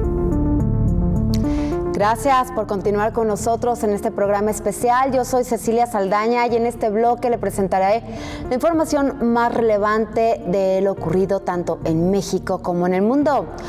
Abrimos este bloque con temas nacionales. Le comento que este 2022 México sobrepasó los 140,000 homicidios dolosos en lo que va de la administración de Andrés Manuel López Obrador, lo que convierte a su gobierno en el más violento en la historia actual del país. En promedio, 78 personas fueron asesinadas diariamente a nivel nacional. Octubre se posicionó como el mes más violento del año al registrar 2,481 homicidios dolosos, mientras que febrero registró la cifra más baja con tan solo 1,933 registros. Dentro de esta cifra se contempla el asesinato de 17 periodistas, de acuerdo con la organización Artículo 19. Esta cifra convierte a México en el más mortífero del mundo para la prensa, según el Comité para la Protección de los Periodistas. Sin embargo, los datos de la Secretaría de Seguridad y Protección Ciudadana señalan que este año son 13 los comunicadores asesinados, pues 4 de esos asesinatos, argumentan, no están relacionados con su labor. Además, uno de los temas que marcó a México fue el de los feminicidios, y es que en el país 56% de estos delitos permanecen en la impunidad.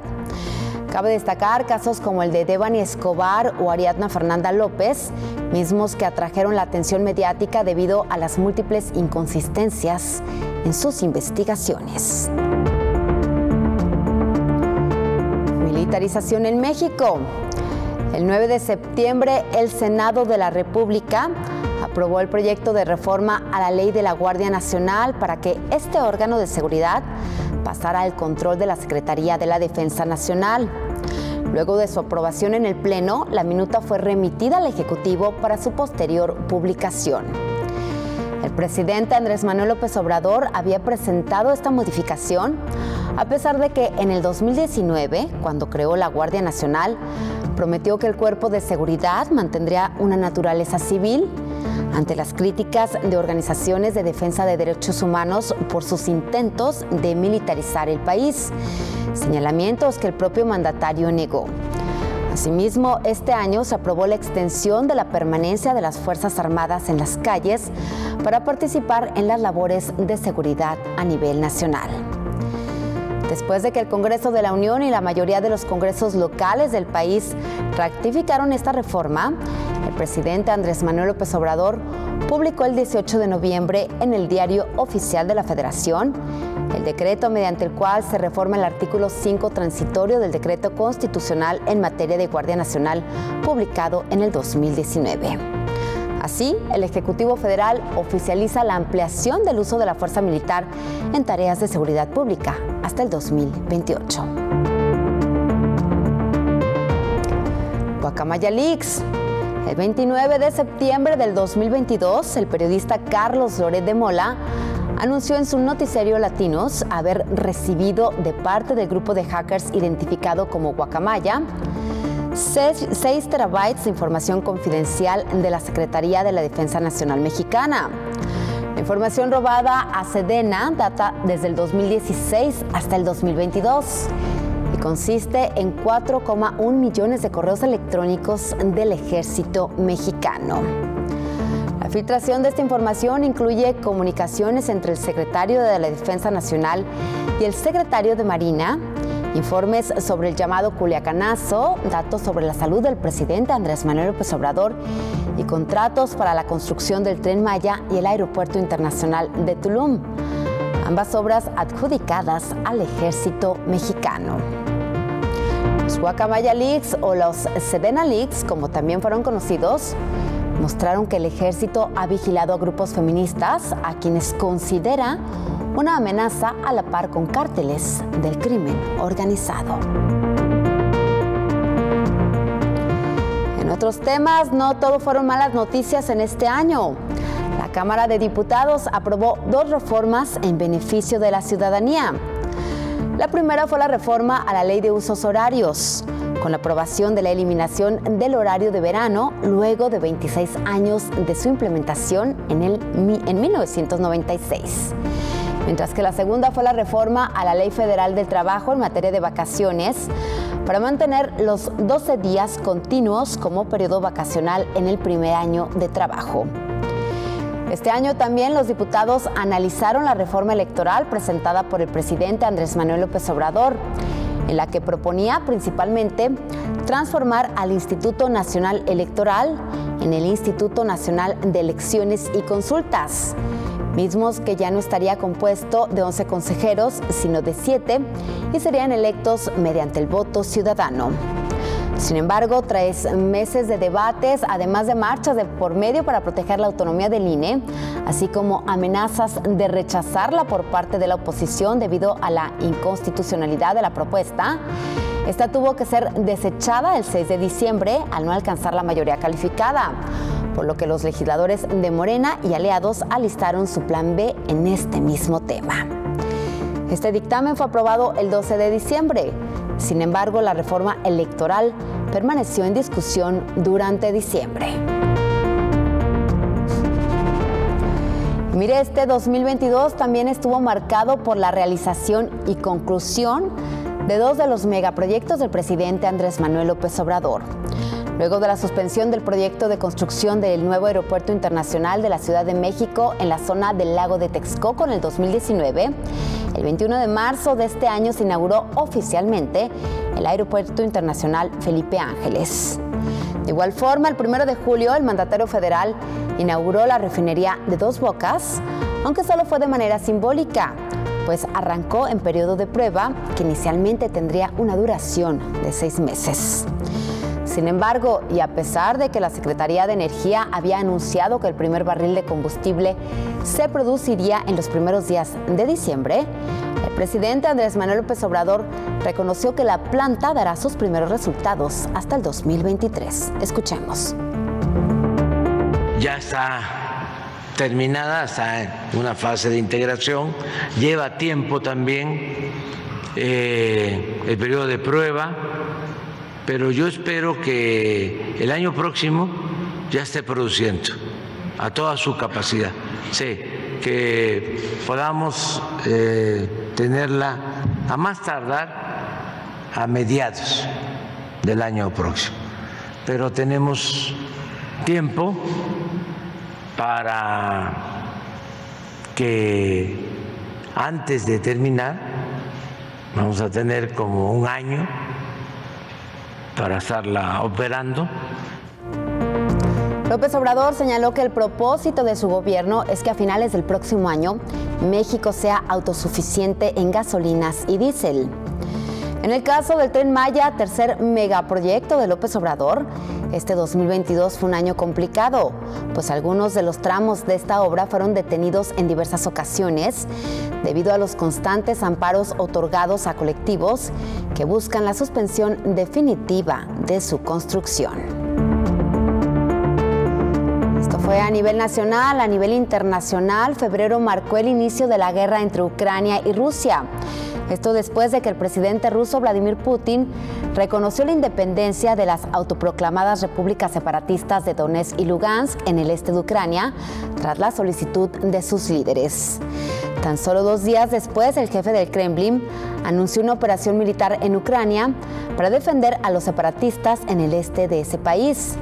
De esta forma, Ucrania se convirtió en el escenario de explosiones en varias ciudades de su territorio, incluida la capital. Los llamamientos para detener el avance militar de Rusia en Kiev no se hicieron esperar por parte de líderes mundiales, al igual que las condenas por los hechos, entre ellas las sanciones económicas impuestas por la Unión Europea, Estados Unidos y varios países occidentales, en un intento por aislar a Rusia, hecho que hasta el momento no se ha logrado. Debido a la guerra, los puertos ucranianos fueron bloqueados o ocasionando un alza en los costos en todo el mundo. En otros temas, tras más de 2 años de pandemia por el virus del SARS-CoV-2 y sus subvariantes, el 14 de septiembre el director de la Organización Mundial de la Salud, Tedros Adhanom Ghebreyesus, afirmaba que el mundo nunca había estado en mejor posición para acabar con la pandemia del COVID-19. Nunca hemos estado en una mejor posición para poner fin a la pandemia. Todavía no hemos llegado, pero el final está a la vista. El tema de la vacunación obligatoria, así como la utilización de un pasaporte COVID en algunos países, ocasionó una ola de protestas. El 22 de enero nació en Canadá el llamado Convoy de la Libertad, donde cientos de vehículos desde distintos puntos del país se unieron para protestar contra la vacunación obligatoria y las restricciones COVID. El movimiento inspiró otras manifestaciones en al menos 34 países, incluyendo Estados Unidos, Argentina y la Unión Europea. Después del COVID-19 surgió una nueva emergencia sanitaria en el mundo. El 29 de abril se detectó en el Reino Unido el primer caso de viruela símica, conocida como viruela del mono, siendo la primera vez que dicha enfermedad se detectó en un país no endémico. Hasta el cierre de esta edición se han registrado más de 81,000 casos y 59 muertes.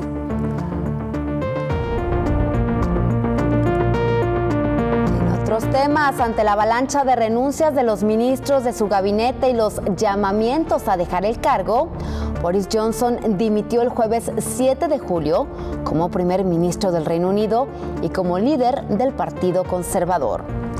Después de una larga contienda y con más de 81,000 votos, Liz Truss se convirtió el 5 de septiembre en la líder de la formación y la nueva primer ministra del Reino Unido.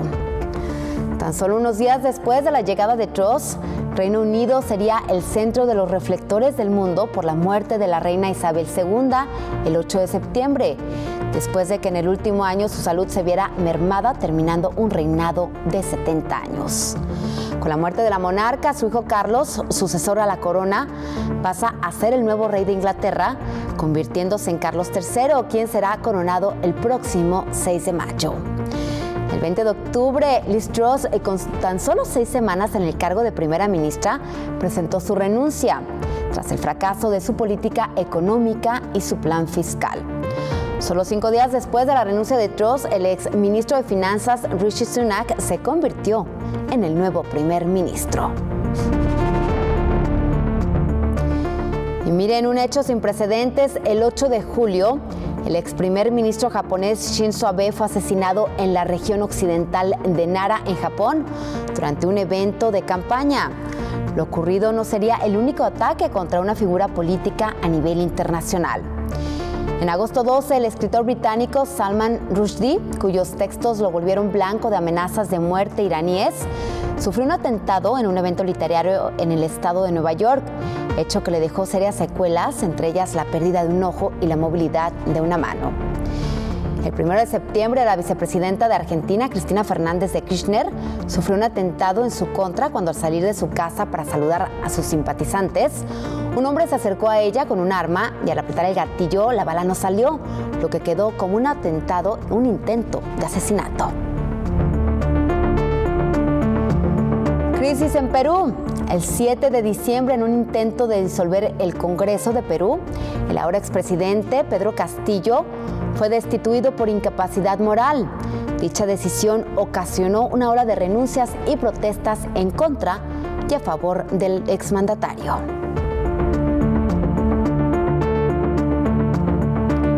Mientras tanto, en Estados Unidos, en la búsqueda de documentos confidenciales, el FBI allanó en agosto la mansión del expresidente de Estados Unidos, Donald Trump, en Mar-a-Lago, Florida. Esto después de que a inicios del año fueran recuperadas 15 cajas con registros de documentación que provenían de la Casa Blanca durante la administración del exmandatario. El Departamento de Justicia estadounidense informó que en total fueron 33 cajas las encontradas que contenían más de 100 documentos clasificados que Trump no entregó a las autoridades a pesar de los requerimientos. En temas relacionados con el exmandatario, el asalto al Capitolio contó con un nuevo capítulo. Este año, el Comité de la Cámara de Representantes de Estados Unidos, encargado de investigar el hecho, citó a Trump para el 3 de enero para declarar sobre lo ocurrido el 6 de enero del 2021. Por el asalto al Capitolio han sido sentenciados más de 200 personas, entre ellas el líder del grupo ultraderechista What Keepers.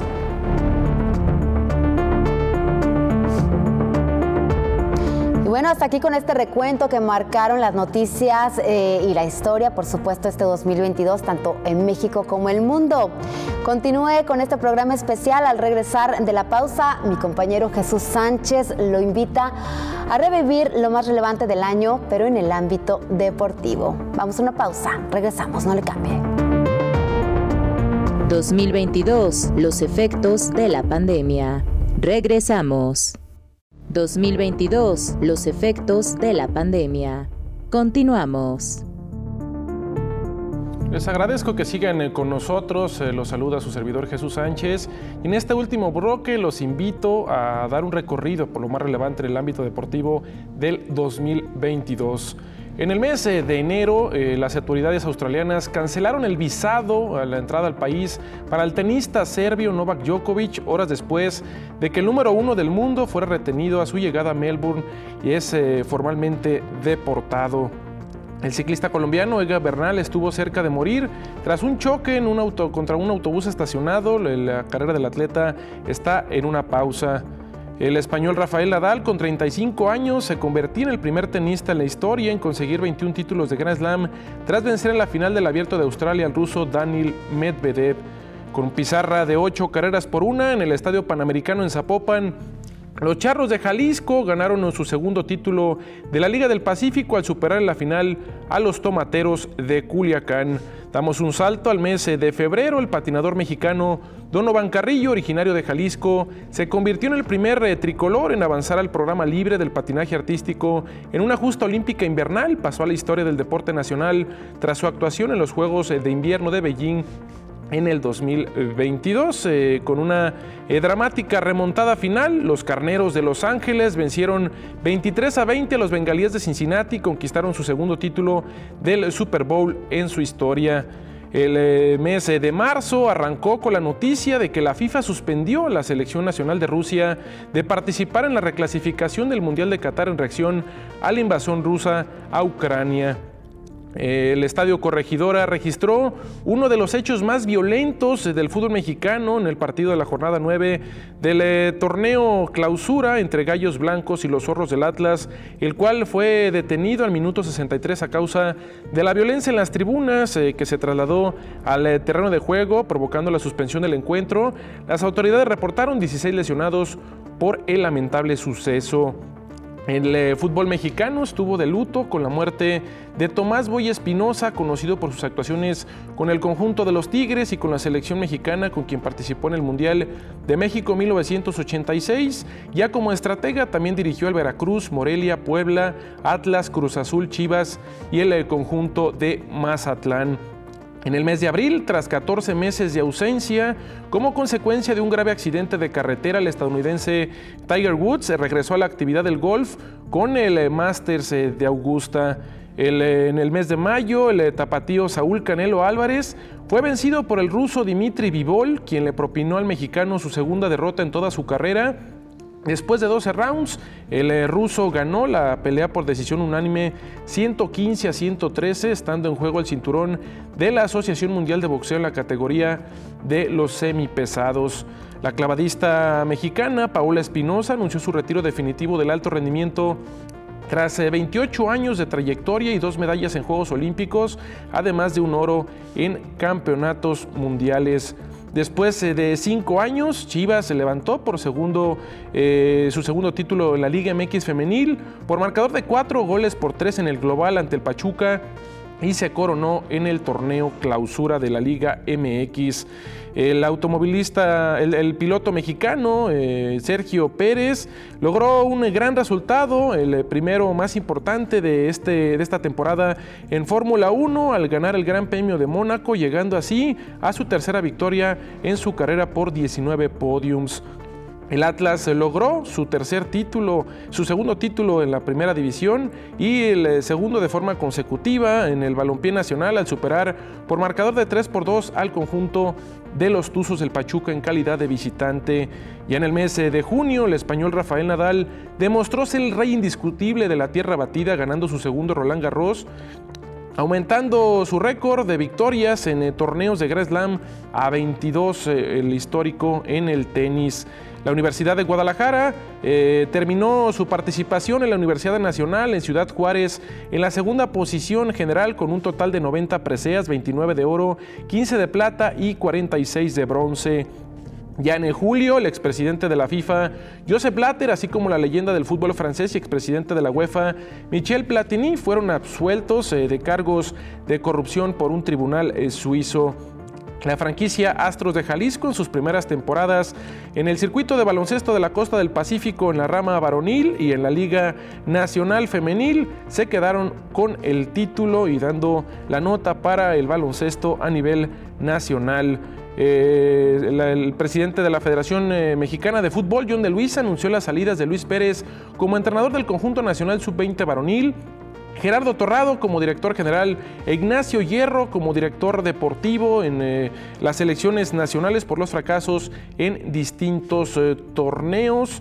La deportista de la Universidad de Guadalajara, Citlali Moscote, fue la mejor latinoamericana en la prueba de maratón en el Campeonato Mundial en Oregón, en los Estados Unidos. Jalisco se consagró como campeón de los Juegos Nacionales CONADE en Sonora con una cifra récord de 935 medallas. En agosto, Mónica Vergara salió por la puerta de atrás de la selección mexicana femenil tras su eliminación en el Campeonato Mundial de la especialidad. El basquetbolista nayarita Gustavo Ayón, uno de los mejores jugadores mexicanos de la historia, dijo adiós a las duelas en la Arena Astros tras participar en 4 equipos en la NBA y también con el Real Madrid, equipo con el que logró 12 títulos. Ya en el mes de septiembre, considerada como la mejor tenista de la historia, la estadounidense Serena Williams puso fin a su carrera en el deporte blanco al caer en la tercera ronda del Abierto de los Estados Unidos. Una carrera en la que conquistó 73 trofeos en diferentes torneos. Iga Swiatek se quedó con el Abierto de los Estados Unidos y también dio la sorpresa el español Carlos Alcaraz con tan solo 19 años de edad. El boxeador jalisciense Saúl Canelo Álvarez se llevó la tercera pelea ante el kazajo Gennady Golovkin en Las Vegas, Nevada, por decisión unánime de 16-12 y 15-13. Roger Federer anunció su retiro de forma oficial, deja un legado de 1.525 partidos y más de 20 títulos Grand Slam en su trayectoria.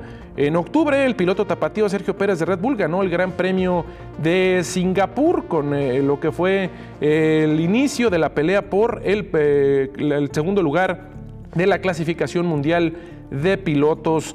Días después de la eliminación del conjunto del Guadalajara, la directiva anunció la salida de Ricardo Peláez y Ricardo Cadena como entrenadores por la eliminación ante el conjunto del Puebla en el torneo Apertura 2022.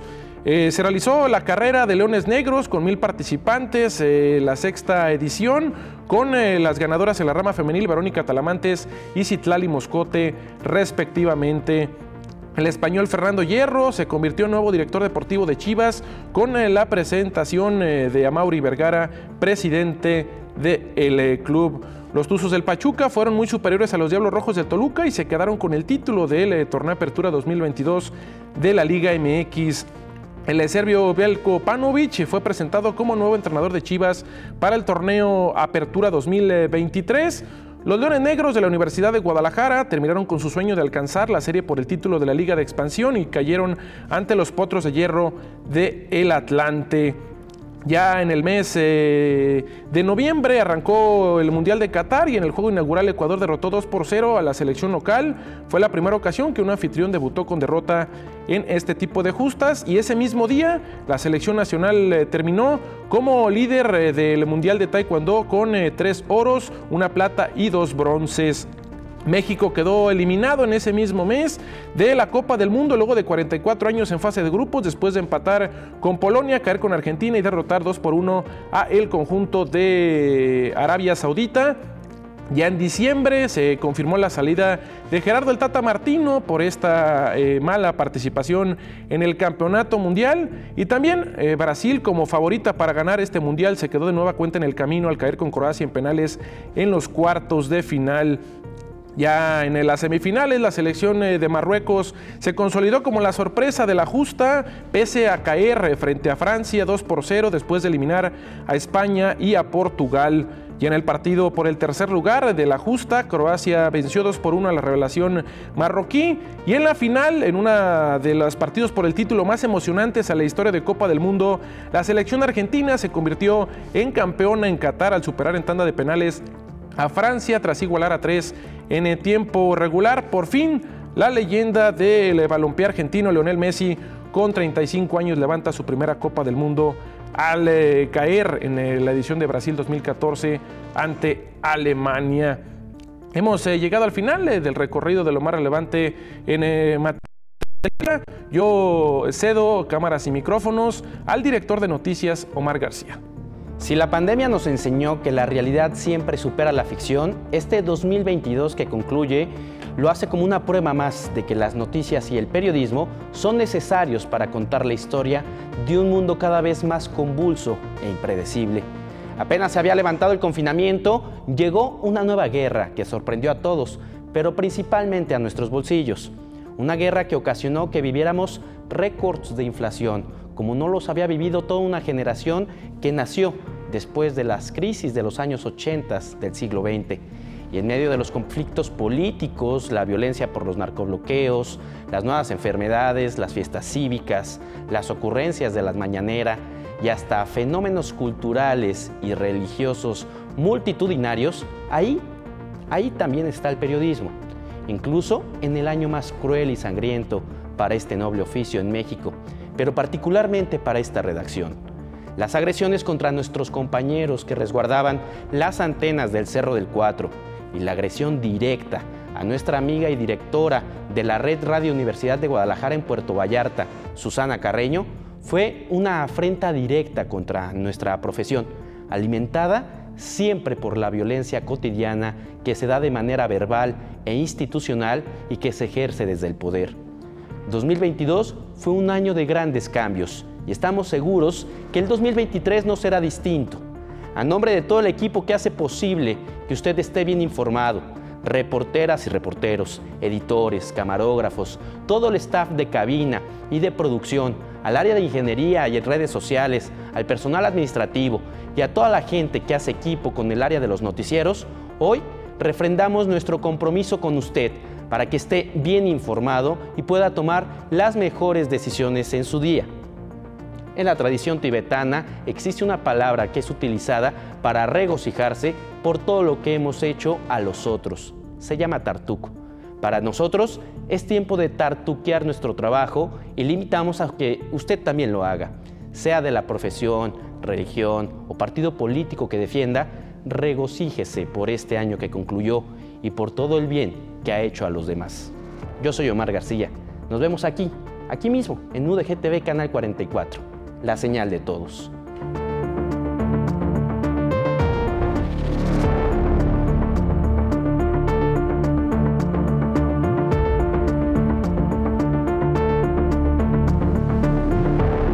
...2022, los efectos de la pandemia.